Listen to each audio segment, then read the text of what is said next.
मेरी तरफ से सभी को जय श्री श्याम, जय श्री श्याम, जय श्री श्याम।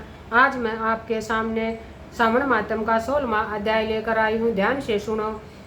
शीतला सप्तमी व्रत। शीतला सप्तमी व्रत कैसे किया जाता है और इसके करने से क्या फल होता है। भगवान शंकर भी संत कुमार से बोले, अब मैं तुम्हें श्रावण शुक्ल सप्तमी व्रत के विषय में बताता हूँ, ध्यान पूर्वक सुनो। पहले दीवार पर बावली का चित्र बनाए, उसमें अशरीरी संज्ञा के दिव्य रूपधारी स्वरूपधारी 7 जल देवता बनाए।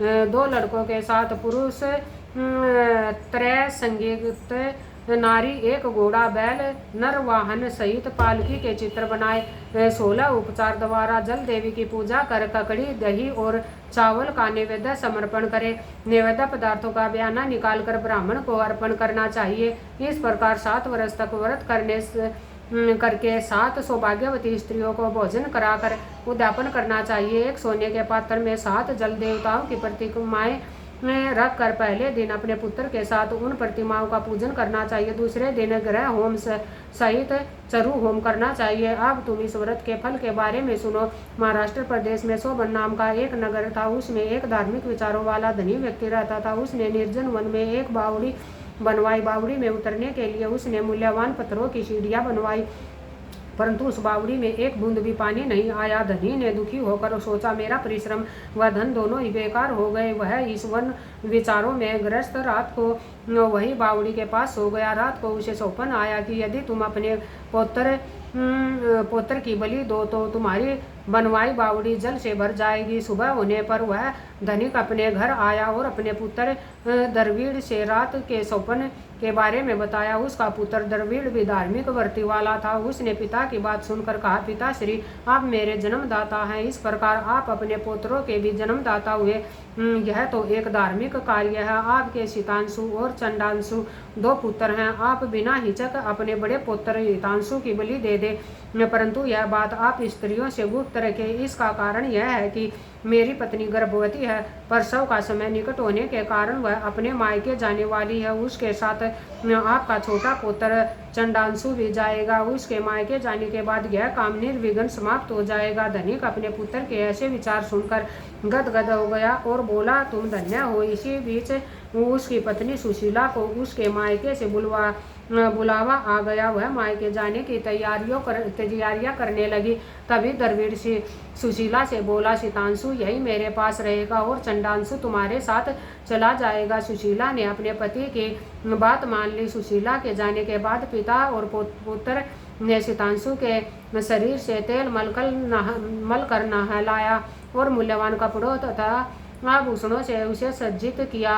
वरुण नक्षत्र पूर्वाषाढ़ के आ जाने पर दोनों ने उसे बावड़ी के किनारे पर ले जाकर खड़ा कर दिया और प्रार्थना करने लगे कि इस लड़के की बलि ले। जल देवता प्रसन्न हो लड़के की बलि देते ही बावड़ी अमृत तुल्य जल से भर गई। दोनों बाप बेटे बावड़ी को जल से भरा देखकर प्रसन्न हुए, परंतु पौत्र के बलिदान से दुखित मन से घर लौट आए। उधर सुशीला के मायके में तीसरा पुत्र पैदा हुआ। 3 मास का पुत्र होने पर वह अपनी ससुराल लौट आई। रास्ते में जब वह बावड़ी के पास आई तो उसे जल से परिपूर्ण देखकर चकित रह गई। वह उसमें स्नान करके बोली, मेरे ससुर का परिश्रम हुआ धन का खर्च यथोचित रहा। उस दिन श्रावण शुक्ल सप्तमी तिथि थी। सुशीला ने शीतला का शुभ व्रत करा और वहीं पर दही तथा चावल मंगवाकर स्वादिष्ट भोजन बनाया। जल देवता की पूजा करके दही चावल और ककड़ी का नैवेद्य देकर बयाना ब्राह्मणों को दे दिया। वहां से सुशीला की ससुराल 4 कोस थी।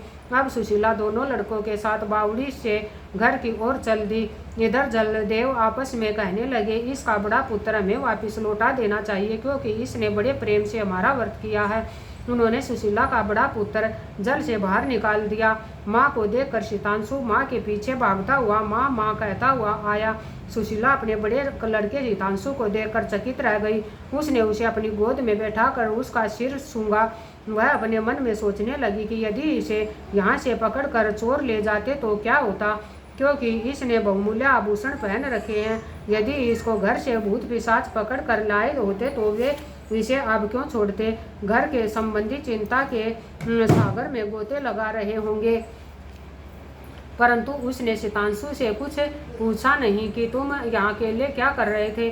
इधर सुशीला के आने का समाचार पाकर पिता पुत्र सोचने लगे कि सुशीला जब अपने बेटे के बारे में पूछेगी तो हम क्या कहेंगे। इसी बीच तीनों बालकों के सहित सुशीला अपने घर पहुंच गई। ससुर और पति बड़े पुत्र शीतांशु को देखकर बड़े अचंभे में पड़ गए तथा इसके साथ ही प्रसन्न होकर सुशीला से पूछा, हे सुभद्रे, तुमने किस पुण्य या व्रत को किया था? निश्चय तुम कोई पवित्र आत्मा हो। इस शीतांशु को मरे हुए 2 महीने बीत चुके हैं, फिर तुमने इसे कहाँ से प्राप्त किया? जाते समय तुम अपने साथ एक लड़का ले गई थी और आते समय 3 पुत्रों को लेकर आई हो। यह बड़े आश्चर्य की बात है। तुमने हमारे वंश का उद्धार किया है। मैं तुम्हारी कैसे और किस प्रकार स्तुति करूं? किस प्रकार उसके ससुर ने उसकी प्रशंसा की और पति ने उसे प्यार भरी नजरों से देखा। सास ने भी उसकी प्रशंसा की। सुशीला ने प्रसन्न होकर कहा, यह सब सुमार्ग पर चलने का फल है।